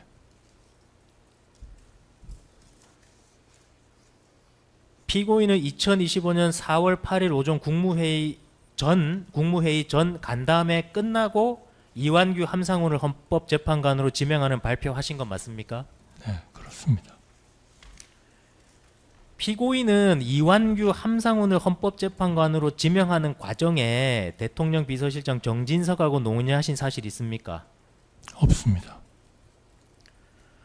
순번 6번 김주현 진술조서 중 410쪽 5행부터 9행까지 제가 말씀드리겠습니다.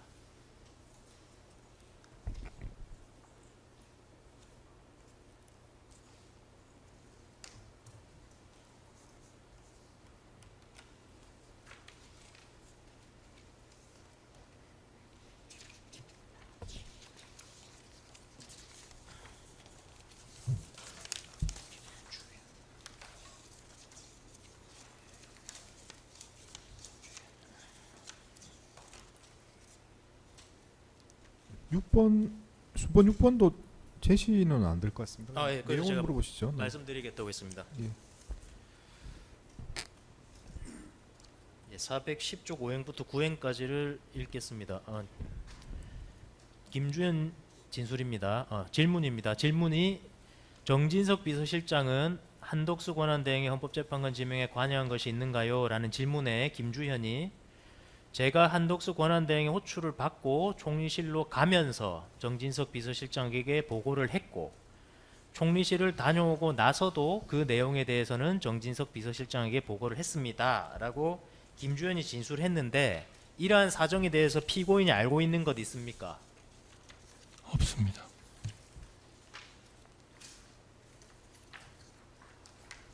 예, 순번 770번 사건 관계인건 통화 내역 제시하겠습니다.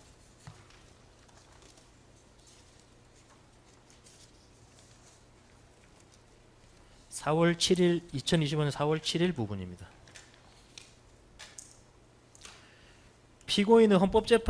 피고인은 김주현과 헌법재판관을 이완규, 함상훈으로 지명하기로 결정한 2025년 4월 7일 그날 20시 45분경에 10분간 정진석하고 통화를 하셨습니다.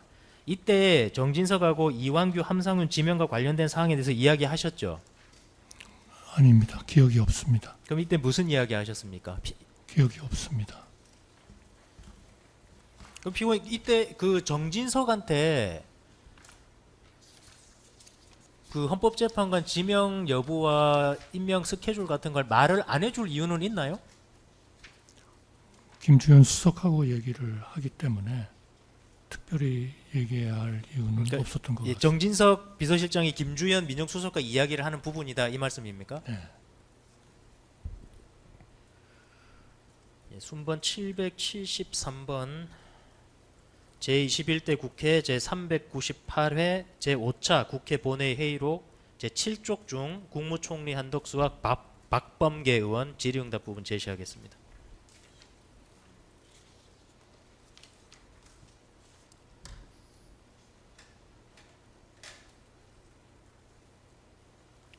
내용 한번 보시고요.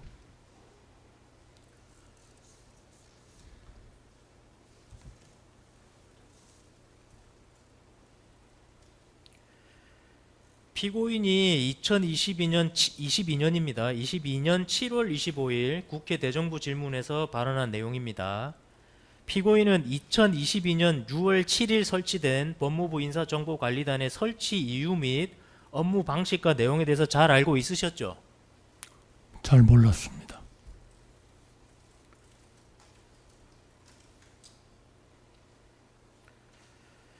순번 이제 78번인 78항입니다. 순번 744번 중 518쪽 2025년 3월 30일 비서실장 주재 수석 비서관 회의 안건 제시하겠습니다.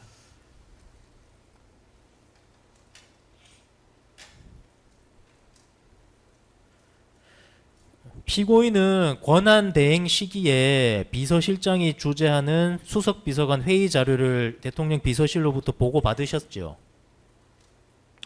거의 보지를 않았습니다. 피고인이 안 보신 건 모르겠고 이 네. 자료를 공유 받으셨죠? 그냥 그 제목만 이렇게 뭘 해서 보낸 거는 뭐 한두 번. 그러면 보고를 받으실 때 보고나 공유 받으실 때 어떤 방식으로 보고나 공유 받으셨습니까? 그냥 서류 자체를 그냥 이 서류 자체를 받으셨습니까? 제 그냥 테이블 위에다 놓고 예, 알겠습니다. 갔던 것 같습니다. 순번 3번 전국 참고 자료 제시하겠습니다. 이 자료 재판 과정에서 이제 많이 보셨을 텐데 홍철호 정무수석의 휴대전화에서 발견된 이 전국 참고 자료 피고인께서 누군가로부터 보고받거나 공유받으신 사실이 있습니까? 없습니다. 그럼 자료 자체를 본 적은 없으셔도 이 내용에 대해서 보고받으신 적 있습니까? 없습니다. 82항입니다.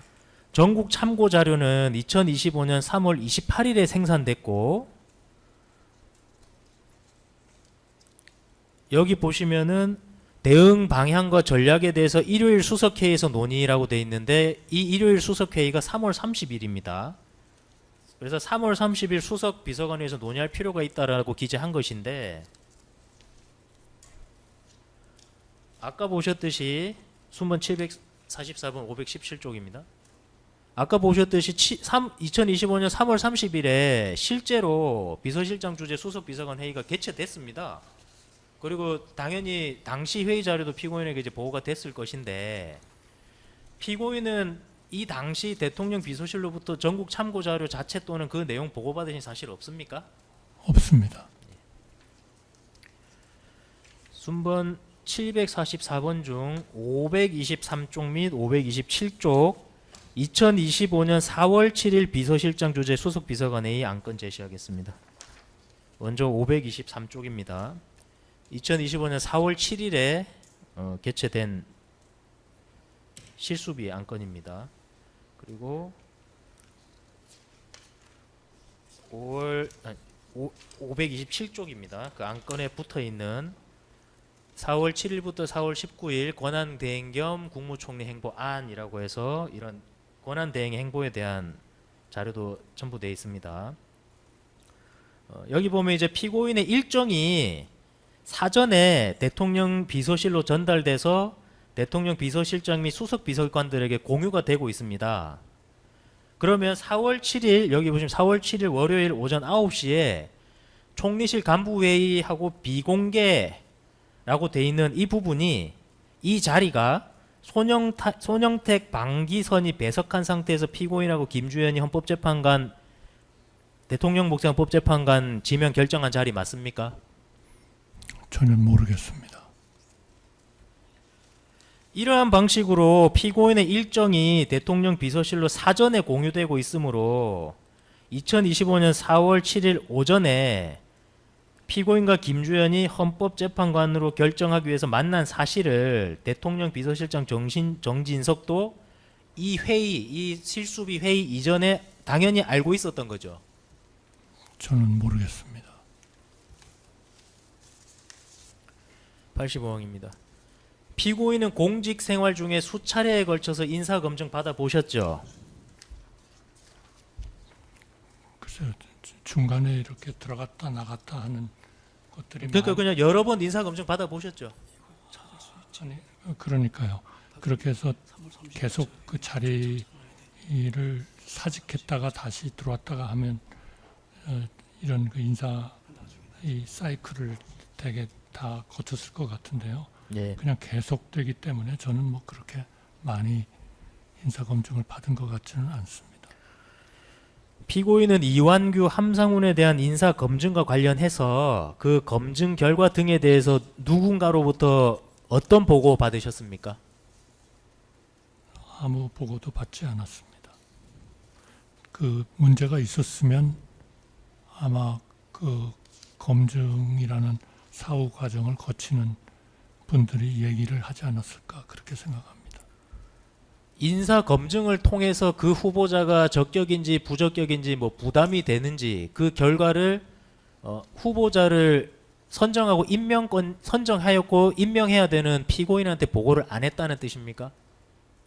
죄송합니다. 다시 한번. 예, 인사 검증을 통해서 그 후보자에 대한 적격 부적격 여부 그 결과를 후보자를 임명하는 역할을 하는 피고인한테 보고를 하지 않았냐는 겁니다. 저는 그 후보자에 추천할 만한 그런 풀이 있느냐라는 그런 이 취지로 얘기를 했기 때문에 김주현 수석께서 전 수석께서 그거를 만들어 가지고 왔을 때 그런 그 오랜 동안 고위직에 대한 자료를 인사 자료를 모으고 하는 그런 것들의 기초를 둬 가지고 훌륭한 사람들을 모아 가지고 왔을 것이다 그렇게 생각을 했기 때문에 제가 그거를 가지고 다시 거기서 물론 더 좋은 사람을 뽑는 것이 필요는 합니다만 그렇게 처음부터 모르는 사람들을 보는 그러한 생각들은 좀 하지 않았던 것 같습니다. 그 명단 중에 최종적으로 정인이 뭐 정하셨을 것 같긴 한데 네. 지금 말씀하신 거 쭉 보면 뭐 피고인께서 이제 뭐 법조계 계신 분 것도 아니고 네. 또 말씀하신 쭉 보면 이제 훌륭한 분들을 모아서 왔다 이렇게 추상적으로 말씀하시는 거 보니까 그 명단에 있는 분들을 대부분 다 모르는 분이었을지 않을까 싶거든요. 네. 보통 그런 상황이 되면 이제 명단을 만드는 사람한테 뭐 만드신 분 의견은 어떠냐, 누가 좋을 것 같냐 이렇게 보통 물어볼 것 같기도 합니다. 이게 뭐 최종적인 결정은 뭐 피고인께서 하시더라도 그런 과정은 없었습니까? 지금 제가 좀 오래된 일이라 정확히는 모르겠는데요. 제가 분명히 기억이 나는 거는 그런 쪽의 것도 좀 물었을 것 같고요.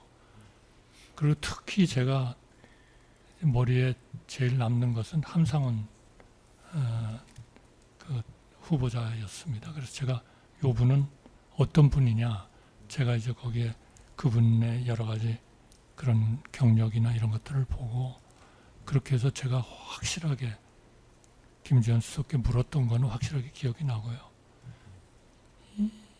그러면 이 명단들을 쭉 훑어보시면서 피고인이 지명해가지고 이분은 어떤 분이냐고 물어보신 겁니까? 아니면은 그러니까 피고인께서 이제 리스트를 보신 거잖아요, 그죠? 네네. 리스트를 보시고 쭉 보시면서 이분이 어떤 거냐 이렇게 그 당시에 같이 있던 뭐 김주현 아니면 다른 한 2명 정도 더 있었던 것 같은데 뭐 주로 이제 아는 분은 김주현일 것 같긴 합니다. 네. 상황상. 그래서 김주현 피고인한테 지명하면서 예컨대 함상훈 후보자 같은 경우는 어떤 분이냐 이렇게 물어보신 건가요? 아니면 네, 그렇게 물어봤습니다. 아니면 혹시 뭐 김주현 피고께서 좀 이렇게 더 구체적으로 좀 추천해 줄 수 있느냐 이렇게 해서 김주현 피고를 통해서 추가적으로 더 추천이 되고 추가로 또 확인하고 이런 절차를 거친 겁니까?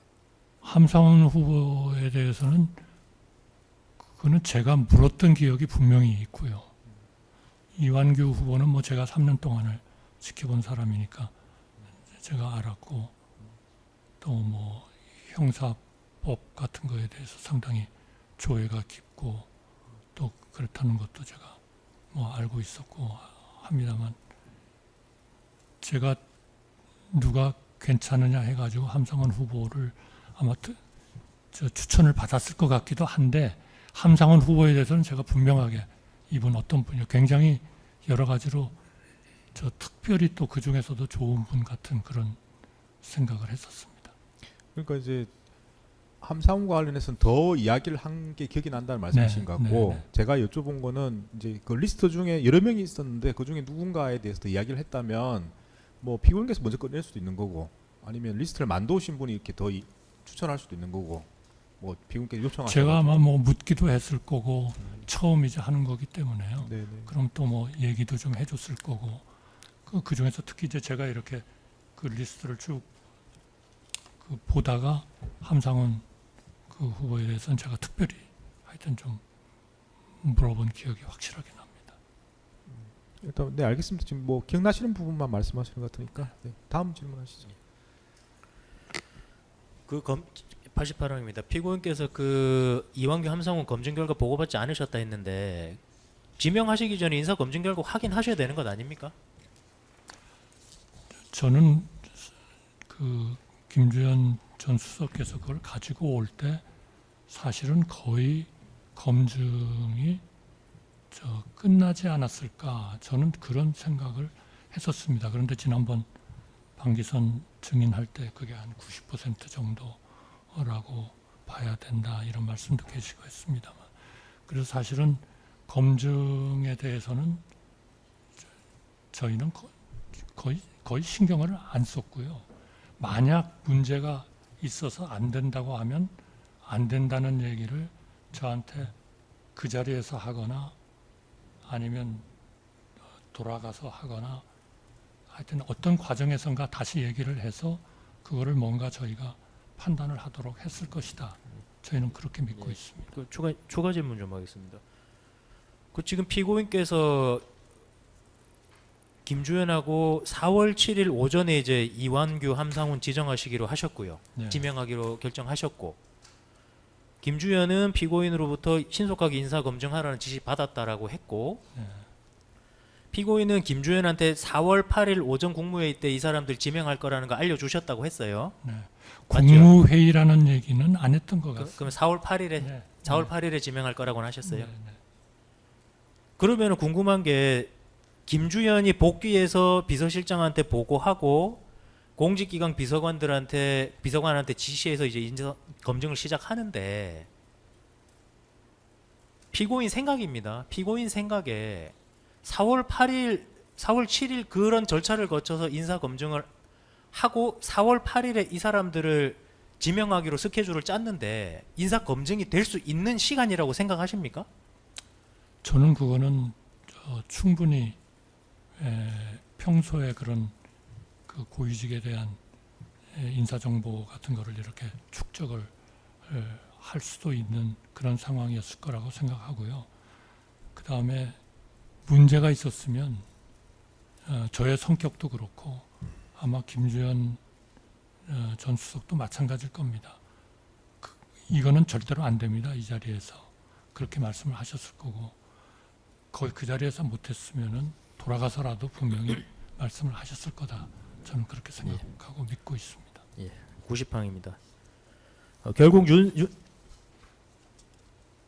윤석열이 2025년 4월 4일 금요일에 탄핵 심판이 인용되어 파면되었고, 그 직후에 최초 개최되는 2025년 4월 8일 화요일 국무회의에서 이완규, 함상훈을 지명한 것인데, 이는 결국 조기 대선 이전에 이완규, 함상훈을 속칭 알박기 하기 위해서 지명한 것으로 의심되는데 어떻습니까? 절대로 그게 아니고요. 지금 알박기라고 표현을 했는데 굉장히 좀 모욕적으로 들립니다. 만약 알박기라면 헌법재판소가 물론 최상목 대행 때의 얘기이기 때문에 저에게 그대로 적용이 되느냐 하는 것도 저는 잘 모르겠습니다만, 최상목 권한대행에 대해서 그 설시를 하실 때 앞으로 헌법재판관에 대해서는 그 법에서 정하는 거 말고 모든 거는 헌법과 법률과 양심에 따라서 판단한다고 해야 된다라고 이제 결정을 해주셨습니다. 그런데 거기서 또 저희가 알박기라는 표현으로 그거를 했을 것이다라고 생각하는 거는 참 좀 죄송합니다. 좀 듣기가 좀 거북합니다. 91항입니다. 그렇지 않다면 굳이 이완규와 함상훈에 대한 재산 및 납세 조회만 하는 방식으로 급하게 인사 검증을 하면서까지, 또 공보실장 김수혜에게 2025년 4월 8일 당일 아침에 급히 담화문을 작성하게 하면서까지 다음 날인 4월 8일에 급하게 지명할 필요가 있었습니까? 우선 김수혜한테 그날 아침에 한 거는 김수혜한테 미리 그거를 얘기하고 싶지가 않았고요. 그거는 아무래도 대외적인 비밀이나 우리 김수현 전 수석하고의 협의나 또 김수현 수석이나 그 팀으로부터 혹시나 무슨 또 어떤 얘기가 있을지도 모른다고 생각하기 때문에 그랬던 것이다. 그렇게 말씀드리고 싶습니다. 그 차기 대통령한테 인사권을 넘기지 않더라도 피고인이 지명을 하고 임명을 하시더라도 국가의 법령에 대한 심사와 국민의 기본권을 수호해야 하는 헌법재판관의 직무에 비추어 볼 때 시간을 두고 차분히 4월 8일이 아니라 그럼 차라리 그 다음 주 국무회의에서라도 처리할 것을 예정하고 충분한 검증을 거쳐서 문제없는 훌륭한 법조인을 선별해서 재판관으로 지명할 수도 있었지 않습니까? 네, 원론적으로는 말씀이 맞다고 생각합니다. 그러나 10일 뒤면은 이제 저 임기가 끝나도록 돼 있고 또 그동안에 그 국정의 우선순위 때문에 조금 처리하지 못했었던 일들도 빨리 처리를 해야 되고 하기 때문에 하루라도 빨리 이 문제를 처리해야 된다 하는 게 저의 생각이었고 믿음이었다. 그걸 통해서 결국 전체적인 헌법 관련된 모든 체제가 좀 완결되는 상태로 진행이 됐으면 좋겠다 하는 게 제 믿음이었다 하는 말씀을 드립니다. 그 지금 말씀이 듣기 좋은 말씀으로 보이지만 2024년 12월 26일에 헌법재판관 3인 임명 안 하셔가지고 헌법재판소를 6인 체제로 진행되게 하신 거랑은 모순되는 말씀 아닙니까? 저는 그거는 절대로 그 3인을 임명하지 않을 생각이 없었다는 말씀을 다시 한번 강조하고 싶습니다. 그거는 오히려 즉시 임명하겠다는 것을 분명하게 호소하고 국민들께 설명하는, 제가 아마 그 담화문에도 썼을 겁니다. 일부 이런 정치권이나 일부 분들은 그냥 그 대행이 임명해버리면 되지 뭘 앞뒤를 가리고 있느냐라고 얘기합니다. 그러나 저는 좀 그렇게 하기가 좀 어렵습니다. 이렇게 말씀을 드렸던 기억이 납니다. 94망입니다. 피고인은 마흔역의 경우에는 여야의 합의가 되지 아니하였다는 이유로 임명을 거부하였음에도 윤석열 대통령의 사법연수원 동기이자 윤석열 대통령이 법제처장한 인물이고 12.3 비상계엄과 관련해서 공수처에 고발이 되어 있던 이완규를 헌법재판관으로 지명한 이유가 무엇입니까? 저는 이완규 후보에 대해서는 굉장히 좋은 평가도 많았다 그렇게 생각합니다. 물론 첫째로는 제가 3년 동안을 일하시는 것을 지켜봤고요. 이론적으로 강하고 아마 형사소송법 전공이신 것 같습니다. 그러면 형사소송법이면 좀 제가 이런 말씀을 드릴 수 있는 건지 모르겠습니다만 헌법하고도 상당히 좀 관련이 있는 그런 부분인 것 같고, 또 사실상 그 검찰 내에서의 평가도 저는 굉장히 이론가로서 괜찮은 평을 받고 있지 않았나 이렇게 생각을 하고요. 마은혁 후보님에 대해서는 저는 정말 임명 안 할 생각은 추호도 없었습니다. 그거는 정말 그 사회가 분열이 되고 국론이 극도로 분열되고 여야 간의 정치권이 분열이 된 상태에서 우리의 정치인들이, 과거의 훌륭한 정치인들이 그랬듯이 정말 하나의 정치적인 타협을 해가지고 국민들을 걱정하지 않도록 하는 그런 것을 좀 보여주십사 하는 정말 그런 간곡한 호소를 권한 대행으로서 드리고 싶었습니다. 예, 93 조금 다르게 묻겠습니다. 피고인께서 이완규에 대해서 헌법 내지 헌법학과 관련된 경력 학위 논문 저서 상훈 같은 거 있는 줄 없는 줄 알고 있으십니까? 저는 자세한 건 모릅니다. 마지막입니다. 피고인은 2025년 5월경 대선 출마 선언하셨는데 그러한 결심하시게 된 계기나 이유가 뭡니까? 그거는 제가 답변을 하지 않아도 되는 거 아닙니까? 예, 이상입니다. 네, 시간상 반대신문은 오후에 될 것 같습니다. 일단 반대신문은 오후에 진행하고요. 시간은 어느 정도 필요하실까요? 전에 1시간 정도 말씀하셨는데 네, 예. 1시간이면 되겠습니까? 네. 저기 두 가지만 좀 물어보겠습니다. 네.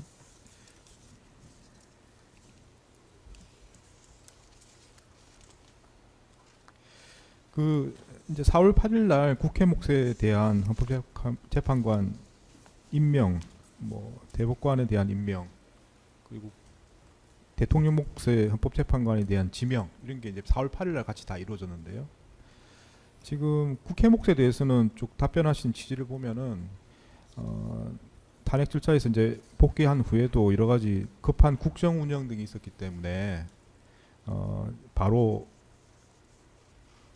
임명을 못하다가 4월 8일 날 임명하게 된 것이다. 국회 몫에 대해서는 그렇게 말씀하셨고요. 네. 그러면 나머지 그 대법관 임명 그리고 대통령 몫의 헌법재판관 지명 이거는 왜 4월 8일 날 이루어진 겁니까? 그러니까 그렇게 해서 임명을 할 때 곧 그 임기가 만료가 되니까 좀 하루라도 당겨서 빨리 이 전체적인 헌법재판 기구의 그 완결을 하는 것이 좋겠다 그렇게 믿었습니다. 그러면 아까 뭐 물어보시긴 하셨는데 특검에서 그럼 대법관 임명은 왜 4월 8일입니까? 대법관 임명에 대해서는 전체적으로 법관님들을 임명을 하는 고위직 임명을 하는 것을 한꺼번에 한다 하는 뭐 그런 차원의 결정 아니었나 그렇게 믿습니다. 좋습니다. 그러면 4월 8일 날 이제 대통령 몫의 헌법재판관을 지명하면 언제 임명이 되는 걸로 알고 있었습니까? 그거는 뭐 일정한 절차가 있을 테니까요. 인사청문회도 해야 될 거고 그런 거니까 하여튼 하루라도 당기는 것이 권한대행으로서는 임무다. 저는 그렇게 생각했습니다. 언제 임명할 수 있다. 김주현 표현과 이야기한 적이 있습니까? 없습니다. 그거는 뭐 다 후속적인 조치로서 이루어질 거 아닌가 생각했습니다. 피고인은 지금 뭐 정확한 절차를 이제 후속 절차는 잘 정확하게 모르고 계신 것 같은데 네. 모르는 입장에서는 지금 지명하면 언제 임명되는 거냐 확인을 해보셨을 것 같은데요, 아닙니까? 그래서 일반적인 뭐 인사청문회나 이런 거를 거치면은 일정한 날짜가 있지 않겠습니까? 그 피고인이 대선 출마 선언은 2025년 5월 며칠에 하셨습니까? 5월 2일인 걸로 기억합니다.